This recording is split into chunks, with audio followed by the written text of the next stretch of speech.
Keto is so cool. And I want everyone to know about keto. So that's why the whole first chapter of my book is like, here's why keto is awesome. That's a smart move. And then the rest of the book is about, here's some considerations of things that, like, is keto a long-term lifestyle fit for you? Here's some things to consider in terms of neurotransmitters, how it affects our serotonin, GABA, dopamine, also like, glycogen and supporting athletic performance. Of course, the longer you're adapted on keto, the better that can get. But in general, a lot of people will do better on very glycolytic activities. There's a lot of fear of carbohydrates because people start feeling better generally when they go keto, right? So it's like, I'm never eating those things. Those things ruin my life. You know what I mean? And so it's restoring like healthy. I always say when you start eating carbs after keto, it's going to still pretty much feel like keto with only some healthy carbs.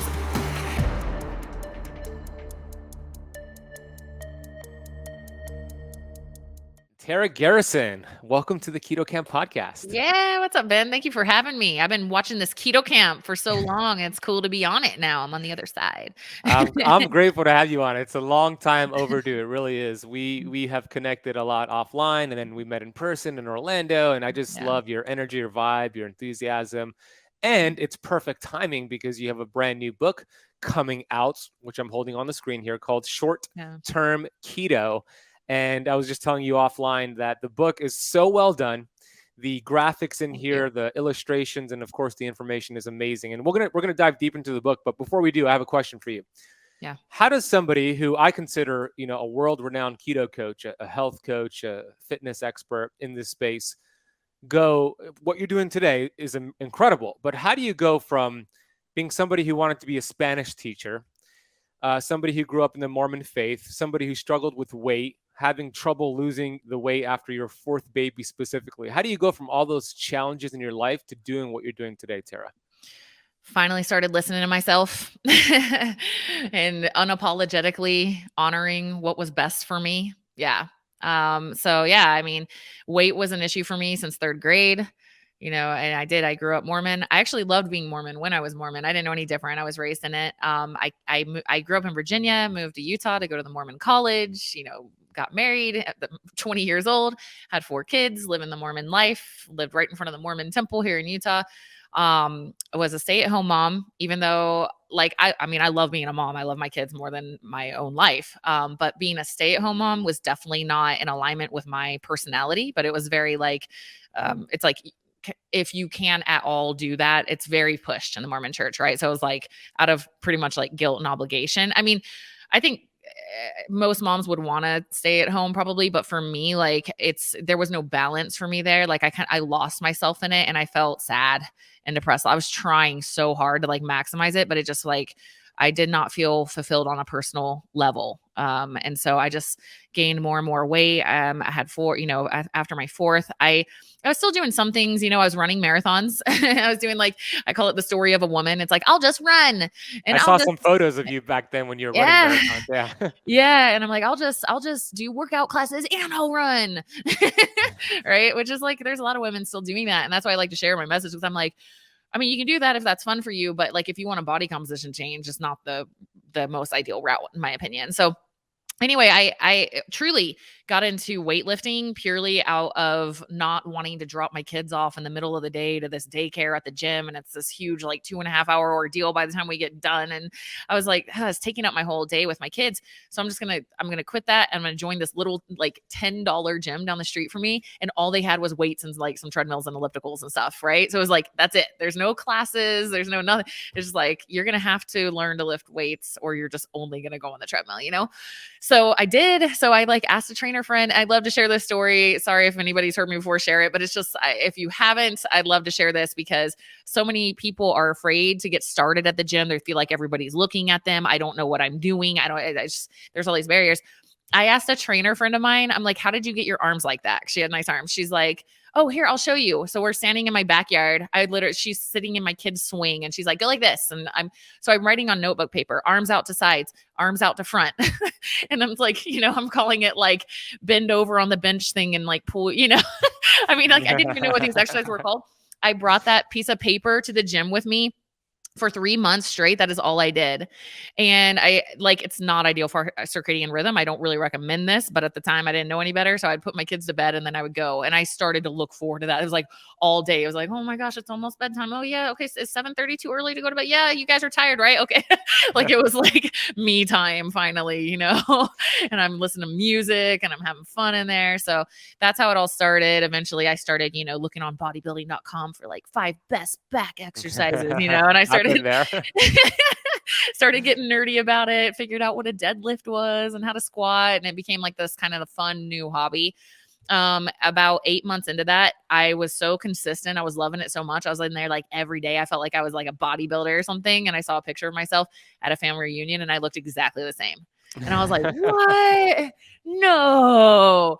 And so that's when the nutrition piece came in. And so I started eating more whole foods, boosting my protein. And man, once the nutrition piece came in, like I was probably close to like 40% body fat when I started that journey. I dropped it down to 11% body fat, tons of muscle. I didn't know I got that lean. Then I found keto after that. So that was my journey into keto. And I was really interested in from the biohacking, brain optimization, metabolic benefits of it. I did experience all of those things. I'm super grateful for what happened in my mind, my ability to respond only to biological hunger. For me, I'm a very intense athlete. So like I love intensity and I love like metabolic workouts that are very glycolytic. So it was fine. I was strict keto for a year. And some of that went down. I did lose some muscle and I actually gained some body fat during that time, but some of that was intentional because I didn't realize I was only 11% body fat. I wanted to be higher. But that was my experience. And when I came off of it, wow, my athletic performance went back up. I actually dropped back down to 12.8% body fat without even like tracking or trying. I was just like, my athletic performance went so high. And for me, carbs are satiating. So I'm a little different, and that's what the book is about. I love keto, just like you. Like keto is so cool. And I want everyone to know about keto. So that's why the whole first chapter of my book is like, here's why keto is awesome. And it's a smart move. And then the rest of the book is about, here's some considerations of things that like, is keto a long-term lifestyle fit for you? Here's some things to consider in terms of neurotransmitters, how it affects our serotonin, GABA, dopamine, also like, glycogen and supporting athletic performance.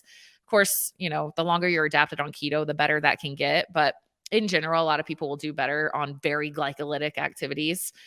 Not everyone. There's so many caveats, you know what I mean? When nutrition it's like so hard to address everybody. It's so hard to generalize. It's like, well, if they have a lot of inflammation, it's probably going to go. Yeah, if they have leaky gut, they may want to consider carnivore. It's like, oh my gosh. So it's like I want to keep it simple, but I also don't want to like make blanket statements because there's so much bio-individuality. But anyway, my point is, it was a positive experience for me. And at that time, this was like in 2018, I realized there was not any of this messaging. Like it was kind of like keto was the only way forever for everybody. Mm-hmm. And so I just wanted to open up the conversation about like, well, what if you're not feeling as great on keto anymore? Like, why might that be? And what things might you want to consider, and how like there's a lot of fear of carbohydrates because people start feeling better generally when they go keto. Right. So it's like, I'm never eating those things. Those things like ruined my life. You know what I mean? And so it's restoring like healthy. I always say, when you start eating carbs after keto, it's going to still pretty much feel like keto with only some healthy carbs. It's not like we're eating Doritos and cake and all this. It's just like,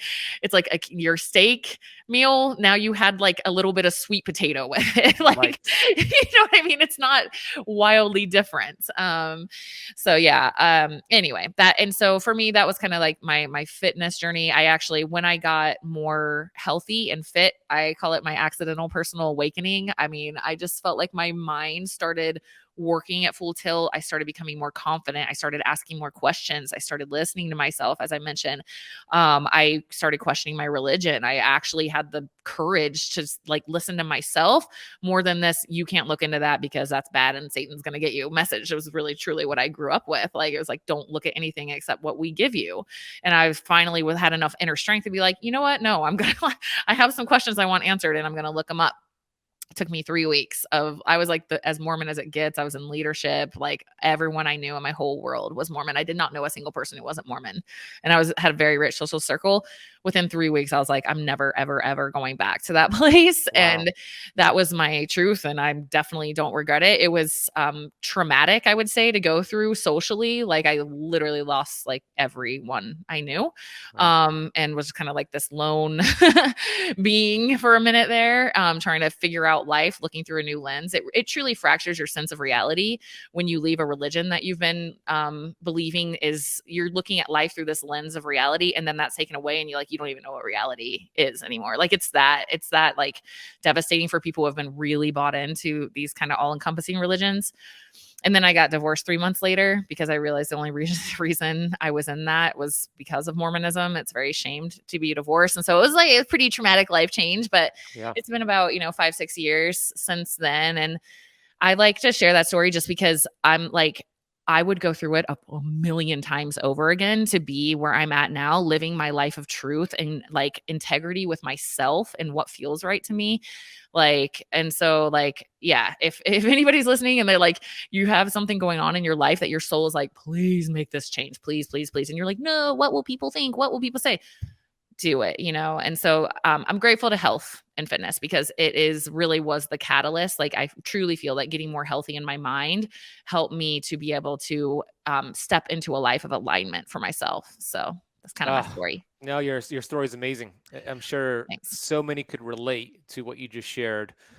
I love how you said, I started asking more questions. And I know that Dr. John DeMartini says all the time, the quality of your life is based off of the quality of your questions. Mm-hmm. So you started asking questions and you wanted to get answers to those questions. But then when you found those answers, you saw your truth and your authenticity and what you wanted to do. But then you had to actually make that hard decision and decisions to start making those changes with people looking at you, probably scolding you, making comments in your face behind your back. And you went through it and you said you would do it again and again and again to live a life on purpose with your purpose like you're doing right now. That's amazing. I consider you a 3%er, Tara, because 97% of the population probably won't do that. They probably have something going on in their life right now. They know it's not working for them. It's not serving them, yet they're doing it because others expect them to do it. So what would be a word of advice for that person listening who knows the life they're living right now, the job, the relationship, whatever it is, it's not inspiring to them and there's something they want to do, but they haven't made that decision. They say they're going to do it on January 1st and now they don't do it. What would you say to that person? I would say it's a temporary stressor to be able to live life in a completely alternate reality that is the life of your dreams, because the life of your dreams is a life of alignment with yourself and your authentic self. And so like I look at it as like, okay, if you knew that you just had to climb a wall in order to get to paradise and you were living in hell, like, but it's hard. You're going to have to it's going to be hard to get over this wall. Maybe it's got some freaking, glass and shards and it's going to cut you a little bit and it looks scary. And it's like, but on the other side of that thing, you get to live in paradise now forever. I think it's remembering that it's a temporary stressor. My 11-year-old said, just in passing, we're driving around in the car and he's going on and on and on about something. In the middle of a sentence, he goes, yeah, because life is just so much better now than when you and dad were married. Right. And I was like, it was a moment for me. He just kept talking and I was like, wow, and it is. And it was so stressful. It was so stressful. I'm not going to lie. It's going to be stressful, but it's not going to be stressful forever. And if you kind of parallel it to gaining muscle per se, yeah, that the actions that it's going to be required for you to gain muscle, it's going to be real uncomfortable. It's going to suck a little bit, right? But on the flip side of that, your body is so good at maintaining muscle, you reap that reward for that little bit of discomfort. You get so much reward for so long, and so I think it's just remembering that it's temporary. This discomfort that you have to go through to honor yourself, sometimes it's temporary, and even that act itself, it trains you of I show up for myself no matter what. How I see myself matters way more than how everyone else sees me. And truly, that going through that experience is why this book exists. Because when I started having these feelings, I was actually at KetoCon in like 2018, and these women, I had 3 women come up to me and like they were telling me all the things they were trying, and keto wasn't working well for them anymore, and they were like gaining weight, and everything they had tried would be like everything I would recommend, right? It was like they had thought of everything. And I was like, "Have you tried like reintroducing carbohydrates?" And they looked at me like deer in headlights. It was like I swore in church. It was like, "No, you didn't." Cuz like people were not even barely like I had barely heard anyone talk about even cyclical or targeted ketogenic diet. Like no one was talking about that. It was like at that time it was like ketones are the superior fuel source, and like anybody who doesn't know that is stupid, and like blasphemy. yeah, it was like we, you know, everybody's they're sugar burners, the carb burners. It was almost like this derogatory, like you're dumb if you don't realize like ketones are the only way, you know. So like to say something like that at that time, especially at KetoCon, like they were like, what are you talking about right now? You know? And like, I got home and that really impacted me. And I was like, gosh, man, are we being reasonable here? Are we being open-minded, or are we so plugged into like, we're right, this is better, like that we're not even being open-minded anymore? And it reminded me of being Mormon. It reminded me of like, no, we know better. We're closed-minded. We're not even going to consider that any other way except this way could be the right way. And I was like, I can't. And meanwhile, I had just reintroduced carbs and had that huge, everything was going back up. So it was like everything, I got a huge positive response when I started keto. And then after doing it for a year, when I brought carbs back in, I got a huge positive response, right? Because anyway, it's just extremes in dieting can kind of go that way, right? Somebody goes vegan and they're like, oh my gosh, I feel better. 3 years later, they're like, I feel like crap, you know? So anyway, all I'm saying is it was super scary to start talking about this. Like I was intimidated. I thought I was going to be ousted out of the keto. I was like, I'll never forget. I put a sweet potato on my Instagram. I'm like, this is it. This is like professional suicide at the peak of like keto frenzy heyday. Like I've got like a waiting list. Everybody wants to work with me. I'm going to put this sweet potato on here, and everyone's gonna be like, oh, I guess she's not keto anymore. And like, I'm just going to be this forgotten soul, and like all these fears. And I was like, no, dude, I got to speak my truth. Like, I'm not going to just sit here and say like keto is the only way ever when I don't really feel that way. So I was like, gotta speak my truth. And I'm so proud of myself for doing that, because a couple years later, I get an offer from Victory Belt to write a book about it. And I was like, dude, good for me. Good for me for speaking my truth back when I felt like the lone person on the island that nobody agreed with, you know, like I was like, good for me. So it's like, I've noticed over and over in my life that when I honor my truth, like I get rewarded, or things just get better and better. So remember that too. Like you making a scary change in your life, like if you're being authentic to your authentic self, like it can't go poorly. It can only get better because you're in alignment. And when you're in alignment, people are attracted to that.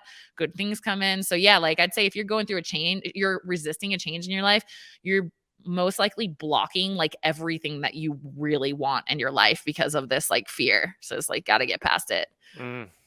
So true. So important. These are life lessons, not just diet or nutrition lessons. You're right about the keto space in general being very dogmatic. Now it's a little bit more flexible with your work and some of the things that I put out there, which is great. Yeah. People are now more receptive to the message, Yeah. but like you, I spoke at a conference. I'm not going to name it, but it was a low carbohydrate conference.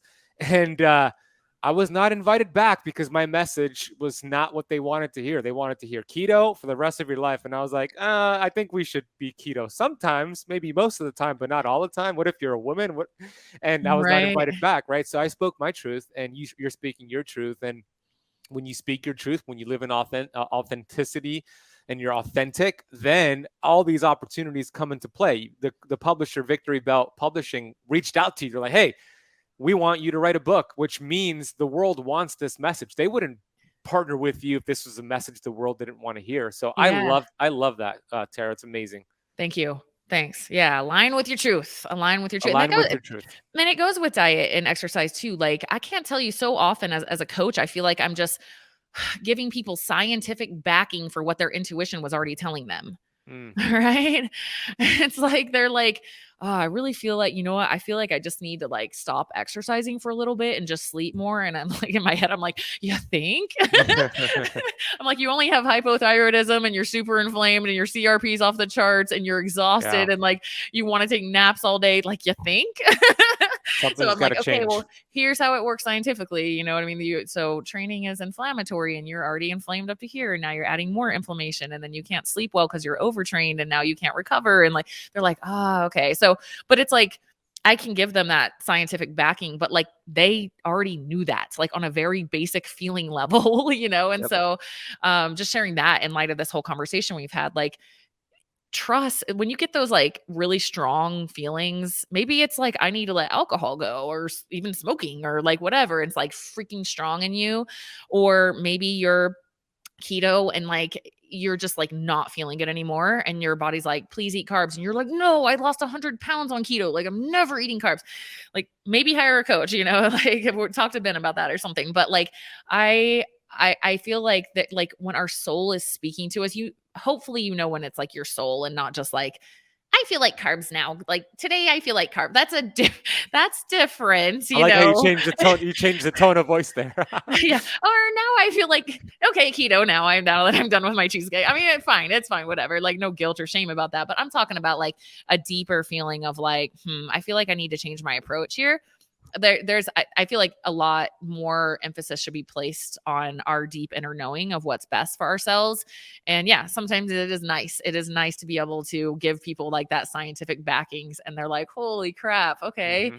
You know, Yeah. so yeah, And trust your gut on your your health. book talks about that. But some people need that scientific backing. Some people have that intuition, which I think is more Yeah. important. To your point, let's get into your book. Okay. So by the time this is released on the Keto Camp podcast, the book will be available. You could get it on Amazon. Is there somewhere else you want them to get it, Tara, or is Amazon where you want them to go? Amazon's easy. If you guys want my top 100 keto recipes for free with the book, go to taragarrison.com and just click on book, or you can do short-termketobook.com directly. And then you can, all the links, Barnes and Noble and all the things are on there, and you can get that free download as well. So probably Awesome. shorttermketobook.com is the easiest place to go. Short-termketobook.com. So for the Keto Camp Academy members who are watching this live recording, I see Jilly on here, Zippor, Jody, and it's Zippor's birthday today, by the way. Happy birthday, Zippor and Monica. You could go pre-order it right now. And then for those listening on the podcast, go ahead and pre-order it as well. We're going to drop a link in the notes down below. Thank you. The book is amazing. Let's talk about it. There's a lot of synchronicity between this book, Short-Term Keto, and Keto Flex, which they pair nicely. So if you haven't gotten Keto Flex, get them, put them both in the cart. There's a few things I want to talk about. Of course, you have a chapter about why you love keto, and we don't really have to convince my audience. They love it too. So we'll skip that part. You already explained why it's so beneficial. But I love chapter 2. So if keto is so awesome, why not stay keto forever? You kind of mentioned a few things, but in that chapter, you go a little bit deeper. So I'd love for you to kind of touch upon the main reasons why we don't want to be in ketosis for the rest of our lives. Okay. And you might be, right? I am definitely some people like, here's how for me, it's like, I just love it. And I like have no desire to change. And I feel freaking amazing. Like just stay keto as long as you want. I'm appealing more to the people that are like, dude, this is not feeling as good as it used to. And like, my energy levels are drained and zapped. And I like actually feel kind of moody, or I'm not sleeping well, or like, dude, my digestion has been so messed up since I've been keto, like stuff like that. Right. There's some things pulling at you. So one of the things that I really like to talk about in terms of nutrition is how it impacts our neurotransmitters and our mental health. So that's the one thing I dive into in the book. And I feel like more people would be beneficial for more people to hear about this. So when you eat a diet that is mostly fat and carbohydrates, sorry, wait, please don't do that. Then you are obese. Then you're obese. Don't do that. Don't do that. Your hair falls out and you're obese. That's a good way to fix that. Good job. So fat and protein. Okay. So when your diet is which keto, right? So mostly fat and protein, your body is going to favor dopamine production. So tyrosine is the amino acid that is the precursor to dopamine. And then there's other precursors, but we'll just stick with the big hitters. So tyrosine, and then tryptophan for serotonin. And when you eat a diet that's mostly carbs and protein, you will favor serotonin production. So tryptophan and tyrosine. So tyrosine's dopamine, tryptophan, serotonin, they compete to get across the blood-brain barrier. So in a nutshell, what I'm trying to explain is like, let's say you are a person who had low dopamine levels. Type 2 diabetics have low dopamine levels, even pre-diabetics. They go hand in hand, having low dopamine. So now you go keto and you've regulated your blood sugar and your dopamine production is going up because you're eating a diet that's high in fat and protein. You're going to feel amazing. Like you are going to feel like I can take on the world, because dopamine from an emotional standpoint causes us to feel driven, alert, fast. Our brains work faster. We're able to like see from like a 30,000 foot view on life. We actually have energy and we feel more friendly and outgoing. Like that's a good experience, you know? So, and I think a lot of people really enjoy their keto experience. It's not just ketones. Part of that is the dopamine boost that you get when you go keto. It feels really good. But because of that, competition, your serotonin tends to go down a little bit for most people. And of course, there's bioindividuality, but when you're not eating carbs, you're not going to favor serotonin production as much. And so let's take somebody who, let's say they already had really good dopamine levels, like naturally, because people have natural balances they're born with, which impacts most of like what we see as personality. And a lot of this work is from Christian Thibodeau, by the way. He's amazing. So tibarmy.com if you guys want to find Christian. He mentored me for a long time, and it's his neurotyping is I use it in my coaching. Okay, so serotonin, let's say somebody already had naturally low serotonin, they had good dopamine, right? And then they go keto, they're probably not going to feel like that much of a dopamine boost, but they may experience, if their serotonin goes too low, they might feel overly emotional, crying a lot, not being able to sleep as well, digestion gets affected. And so like that person may not have as positive of an experience on keto, right? So I like to share that because sometimes it's like, oh, if keto isn't working for you, you're just doing it wrong. There's something wrong with you. But if you know that you've optimized it, maybe you've worked with Ben, you read Ben's book, or you've worked with a coach or something, like, you got it down and you're feeling like that, low serotonin might be an issue. And then we want to talk about people who already have like chemical imbalances, anxiety disorders, mental health issues, and serotonin drops too low. Like that could be a potential problem that people want to be aware of. So I'm just creating some awareness around how our nutrition impacts our neurotransmitters. Now, GABA is also, ketone bodies, as I'm sure you've taught before, are GABAergic. So let's say somebody who has high glutamate. So glutamate and GABA play off each other. And the experience that we feel with these are, if your glutamate is an excess, you feel very anxious and very like high strung. And GABA is like the brakes on our brain. It helps us feel cool, calm, collected, not overly worried about stuff. And so glutamate converts into GABA, right? So if that conversion is low, and some people have genetic predispositions to have a low glutamate to GABA conversion, and then they go keto or they're drinking a lot of ketone drinks, which also can help with the GABA production.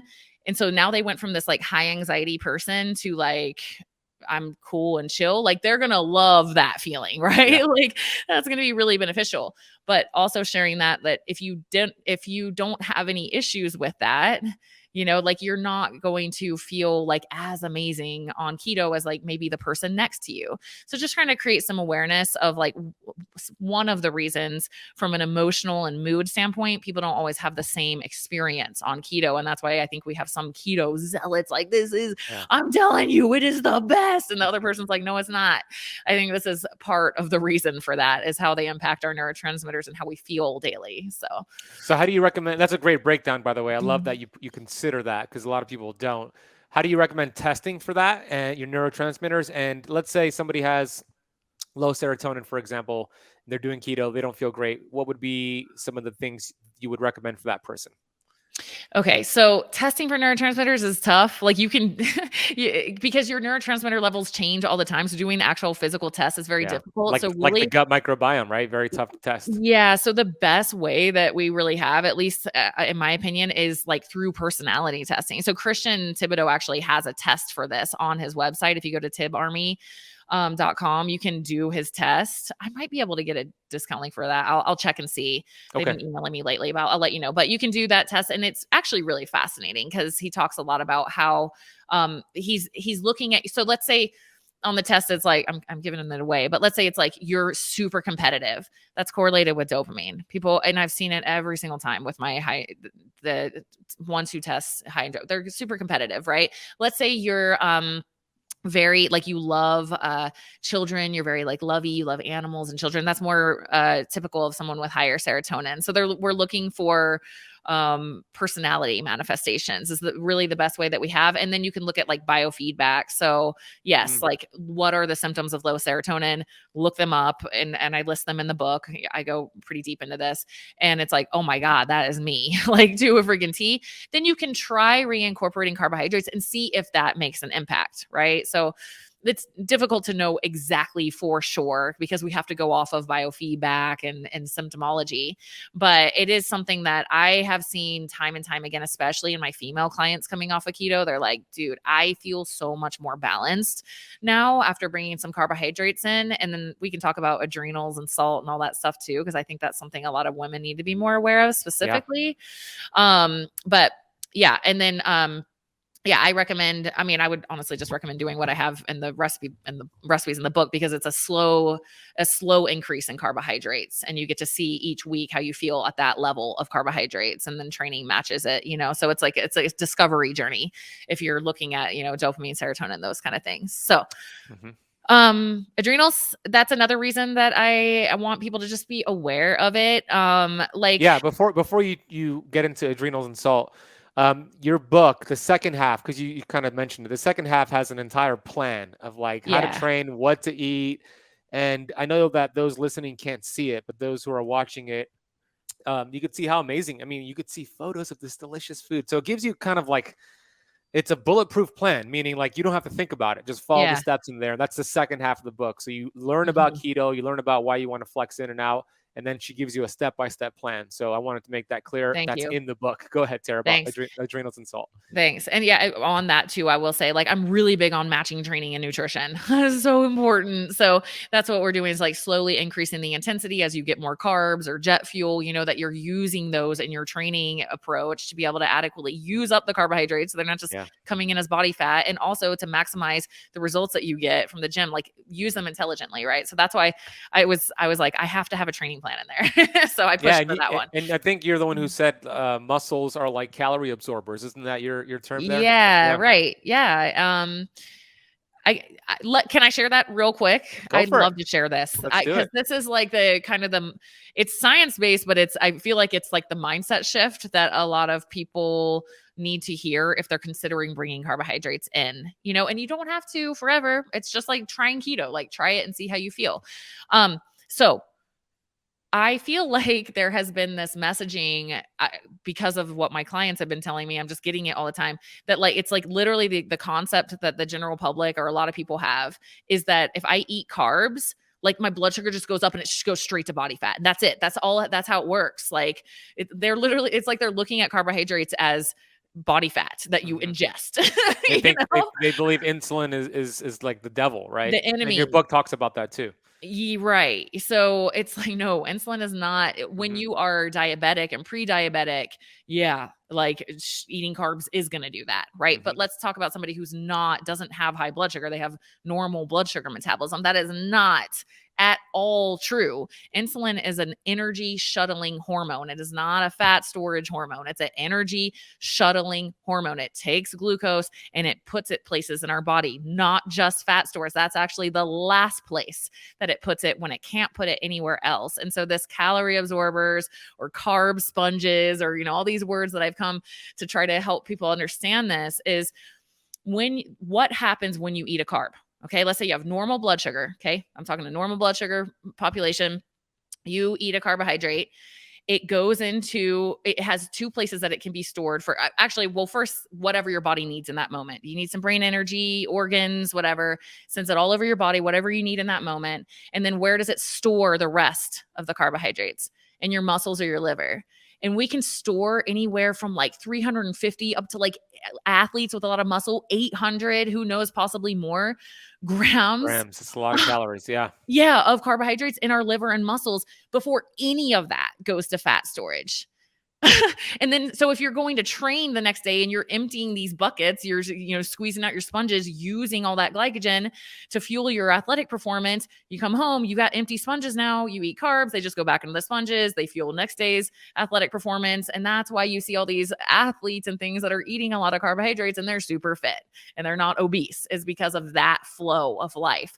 So yeah, if you eat a lot of carbohydrates and you filled up your sponges, they are completely maxed out, your liver's full, your muscles are full, and you never exercise, and then you keep eating carbohydrates, yes, your insulin has nowhere else to put it but fat storage. So that's why you got to be active, right? If you're going to be eating carbs. So that's why I do think keto can be really helpful for the very, very sedentary, especially like, immobile or elderly people. Like, holy cow, like I would do that, like they're not really using those carbohydrates that much. Like they wouldn't need very many carbs at all to fill their sponges. Like those would last forever, Yep. know? Yep. Okay. And then fat, like I would say the worst place to be long-term is high fat and not keto. So high fat, but not in ketosis. Because when you're not in ketosis, you haven't switched that metabolic flip where your body's saying, oh my gosh, I got to turn all that fat into ketones and use it to fuel everything. It's running off this little bit of carbohydrate, the little bit of glycogen you're giving. It's like, the little train that could trying to run off bare minimum amount of glycogen. And then it's got this abundance of fat that not that much of is being used for energy. And we don't have a middleman. We don't have fat sponges. We don't want to store fat in our livers. That's fatty liver. We don't want to store fat in our muscles. That's associated with metabolic disease.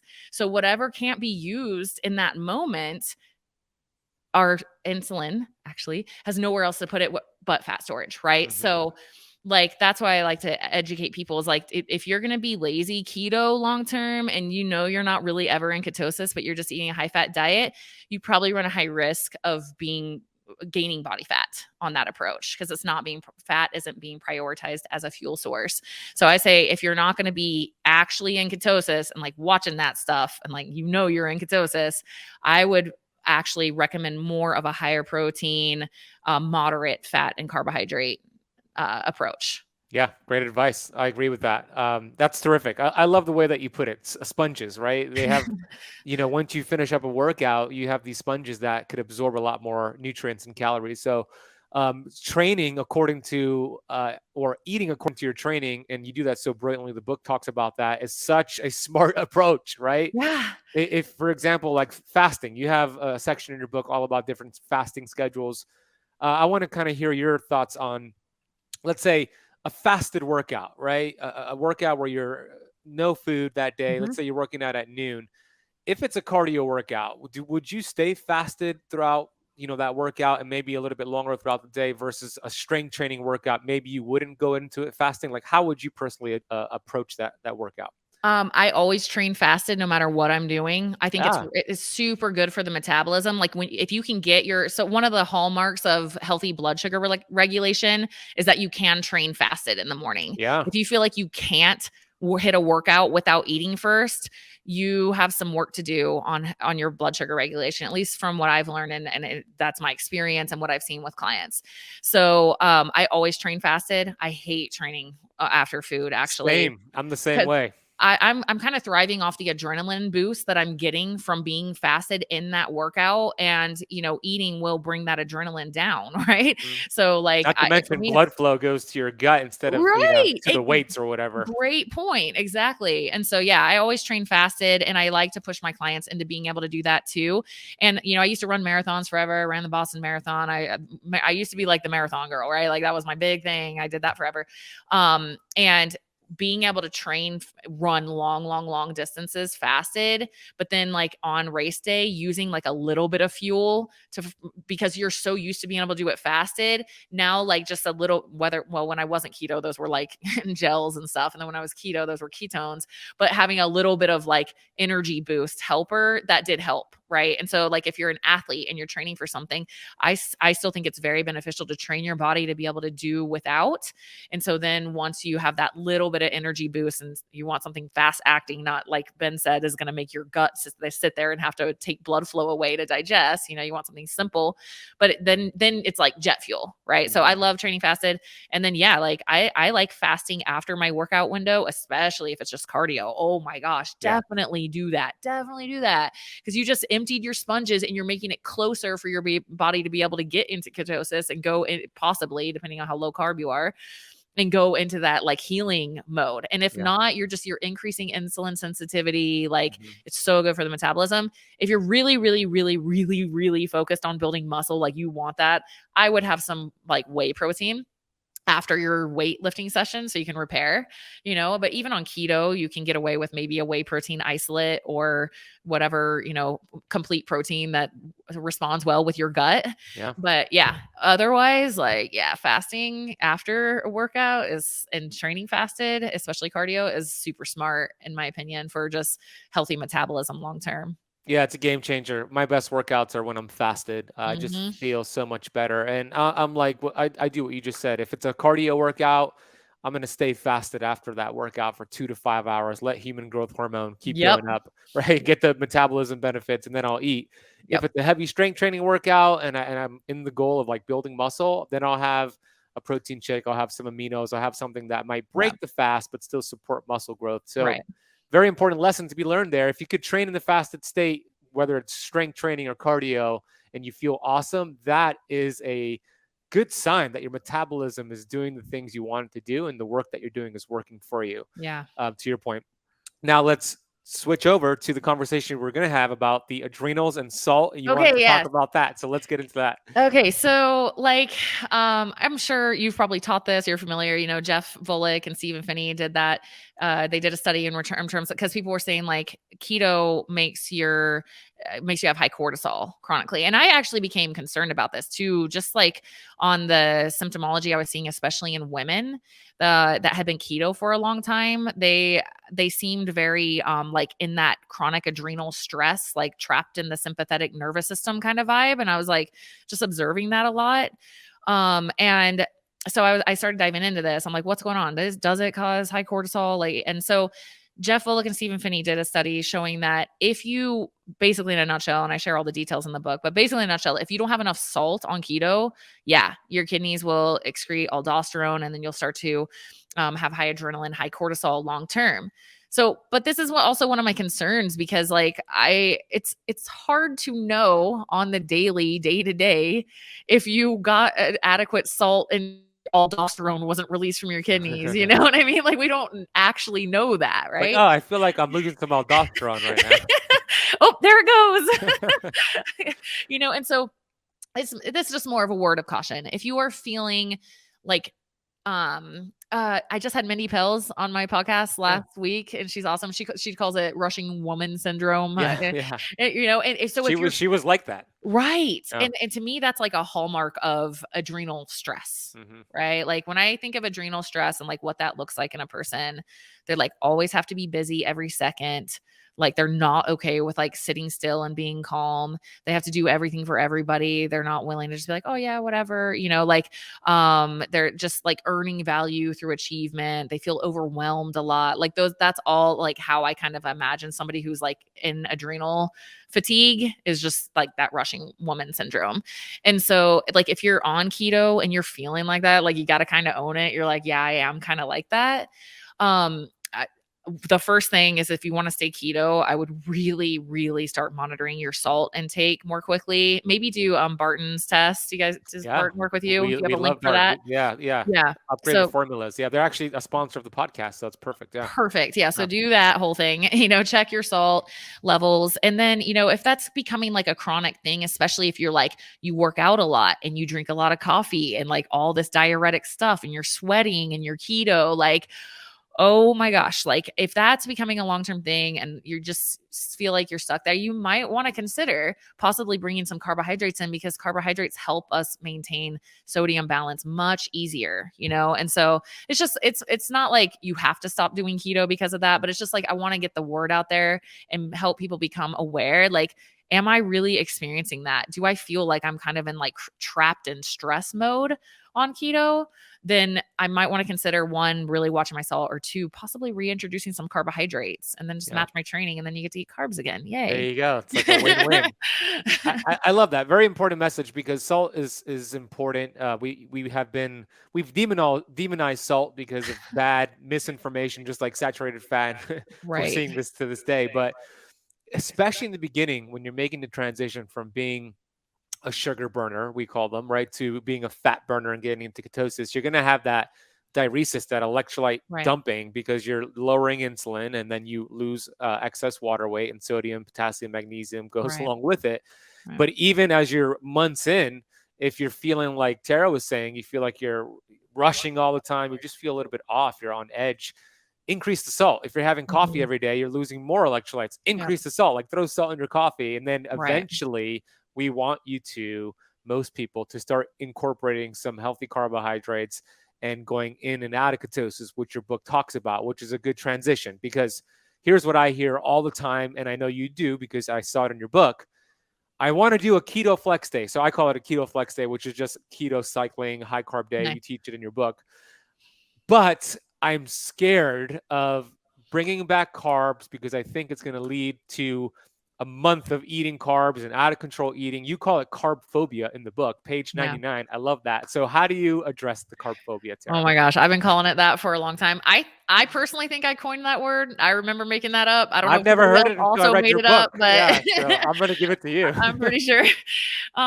So like okay, mental and emotional aspects of keto. Oh man, I've been on a journey with this one. I'm not gonna lie. Like sometimes the one-on-one conversations like this that I have with clients like has made me want to be like, okay, I'm not even teaching keto anymore because I'm so tired of this. Like I admit that I've gotten to that point sometimes, and I'm like, no, breathe. It helps a lot of people remember all the good stuff, but this is a problem, in my opinion, in the keto community. Of like it has to be, I feel like we have to foster such a healthy mindset around the fact that you're not eating carbs when you're doing keto. And it's not that carbs are bad, and there's so much of this. I mean, literally we have messaging that carbs are going to kill you, and then how fearful is that? Like if you're truly in the mindset that you're going to eat a carbohydrate and it's killing you, like you're not going to want to eat carbs ever, you Yeah. know? And so I just feel like this messaging has to be so delicate. It's not that carbs are not inherently bad for you. This I make a big old case for this in the book. I'm like, let's look at all the cultures in the world. China has an obesity rate of 5 to 6%. They eat more rice than any other country in the world. It's only that high because in American fast food cities, it's 20 to 30%. So they would be under 5% obesity rate living off of rice in China, and we're over here at 42.4% saying carbs make you fat and it's just carbs and that's the only thing. It's ridiculous. It's not. It's more complex than that. And then, Okinawa, the largest amount of centenarians in the history of the world, the traditional Okinawan diet was 85% carbohydrates. That Yeah. is insane. So it's not inherently just carbohydrates. Carbohydrates are not inherently bad for us.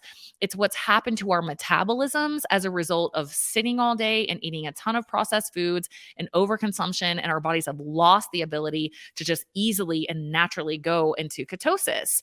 So if we lived in the wild, we would be in ketosis all the time. You stop Yeah. eating 16 to 24 hours, you're in ketosis. That would be normal if we were nomads, you know?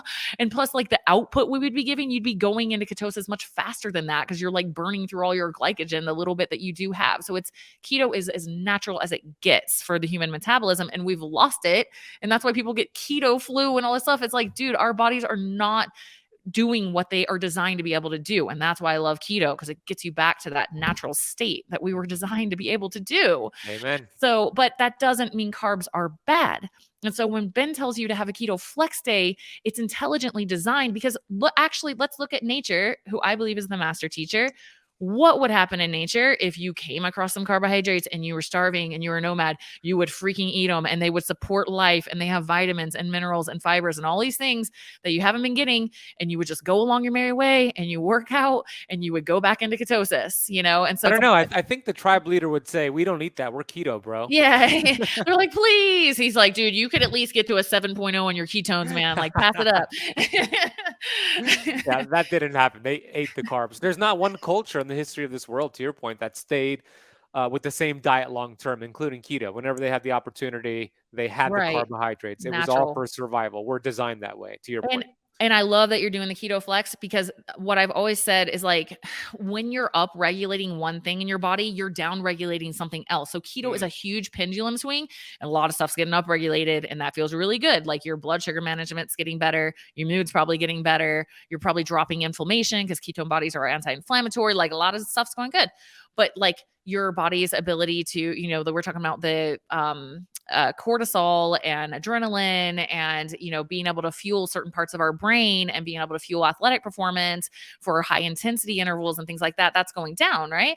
So it's like you're like coming back, you're like pendulum swinging back in the middle for a second, and then it's like, okay, cool. Like, and that's like a much more healthy balance than just like pigeonholing yourself, in my opinion, into an extreme forever, unless you have a particular set of issues in your body where that is definitely intelligent, like epilepsy or, something Right. a little more therapeutic like Yeah, that. we're not talking about that. We're not talking about that. We're talking about normal. I shouldn't say normal. Is that the right? What's the PC word? Like just regular blood sugar if you don't management, have no a disease. specific, if you don't have a Right. specific condition, then it's Yes. ideal for most of you to flex in and out and not stay in that state of ketosis. Because you're so right. You're going to forget how to burn the other system, which is the sugar burning system. It's not a bad system. If you're always burning fat, you forget how to use the other switch. And Yeah. Thomas Lauer talks about that. It's like, and then That's you go. what And then you start doing the carbs, and then it's been so long since you use it, and then you feel awful, and you're like, I'm never having carbs again. That's the problem. Yeah, because your ability to produce enough insulin to handle that goes down, and you go into like a diabetic coma, and you think that's how it's always. I'm sorry, I shouldn't use that loosely. I'm so sorry, but like, you know what I mean. You feel like you literally fall asleep because you can't produce enough insulin, and so then it's like this like belief system of like, the carbs make me feel like crap, and it's like, no, that's not actually what happened. It's just your pancreas isn't used to producing enough insulin to manage those carbohydrates, so you got really sleepy. It's not going to stay that way, and we have a study. It's a rat study, but has shown that goes away after about 2 weeks, right? And I always say, you made me smile because I'm like, wait a minute. So the optimal of human metabolism means that you literally can't eat an entire macronutrient or you feel like crap, and that's the optimal of human metabolism. I don't see it that way. I see you can eat carbs and feel awesome, and you can be keto and feel awesome. That is, to me, the optimal human metabolism. It's like flexible AF. Totally. That's the goal. Metabolic flexibility, not Yeah. being dogmatic. So I love that about your work. Well, Thanks. now, in your book, you talk about when the right time is. When is it the right time to start bringing in the carbohydrates? So, in general, I know that it's so specific, but in general, somebody who doesn't have insulin resistance, doesn't have diabetes, they've been doing keto, benefiting from it, when should they start implementing some carbohydrates back in?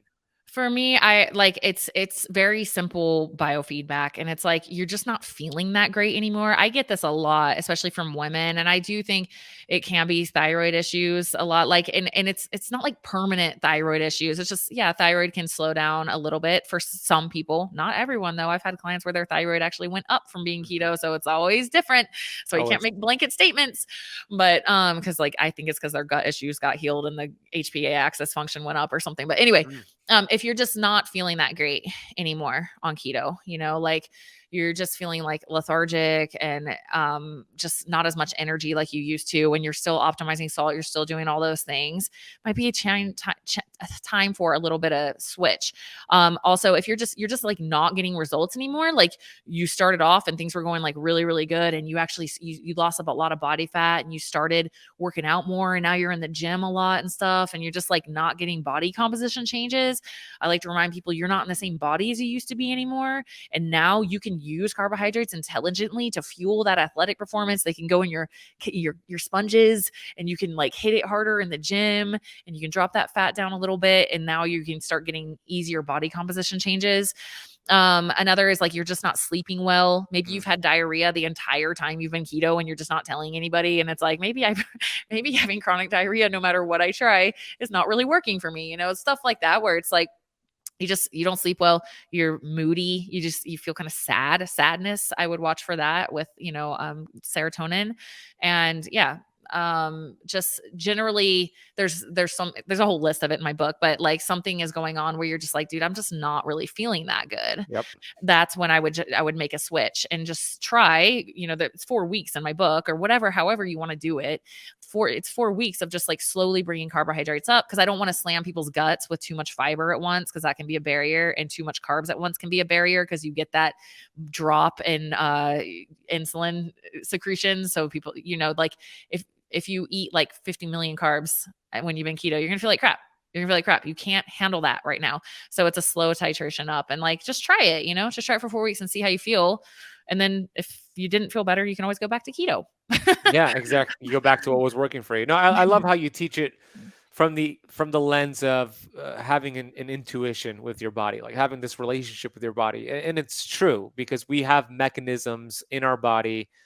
We have our conscious mind, our subconscious mind. It's always giving us clues and signals if something is working for you or against you, right? And we're just not in tune with it, as a society, because we're a go society, distracted on social media society. So you do a good job of getting them present.